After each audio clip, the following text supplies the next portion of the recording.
ভারত কখনোই বাংলাদেশের অস্তিত্বই মানতে চায় না। 1971 সালে ভারত চেয়েছিল পাকিস্তান ভেঙে যাক, পাকিস্তান দুর্বল হোক। পূর্ব পাকিস্তানের মানুষ চেয়েছিল বাংলাদেশ নামে একটি নতুন রাষ্ট্রের সৃষ্টি হোক। আমরা বাংলাদেশ চেয়েছিলাম, ভারত কিন্তু বাংলাদেশ চায়নি। ভারত চেয়েছিল পাকিস্তানের খণ্ডিত অংশ, এবং সেই খণ্ডিত অংশকে ভারতের করদ রাজ্যে পরিণত করে তারা শাসন করতে চেয়েছিল, কিন্তু সেটা কখনোই সেভাবে হয়ে ওঠে নাই। যদিও গত 16, 17, 18 বছর আওয়ামী লীগের আমলে করদ রাজ্য পরিচালন করে ফেলছিল, কিন্তু 24-এ এসে সেইটা ভেস্তে গেছে। সুতরাং সেলুট ভাই, আপনাকে অসংখ্য অসংখ্য ধন্যবাদ সত্য প্রকাশ করার জন্য এবং সত্য ইতিহাস বলে দেওয়ার জন্য আপনাকে অসংখ্য ধন্যবাদ। ভালো থাকবেন।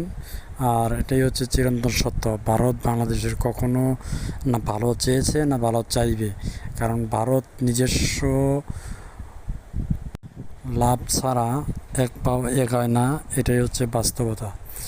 ভারত কখনো চায়নি যে বাংলাদেশ স্বাধীন হোক বা বাংলাদেশ নামে কোনো দেশ হোক। ভারত চেয়েছিল যে পাকিস্তান দ্বিখণ্ডিত হোক এবং পাকিস্তানের যে খণ্ডিত যে অংশ থাকবে সেটা ভারত শাসন করবে। বাস্তবে এটাই হচ্ছিল।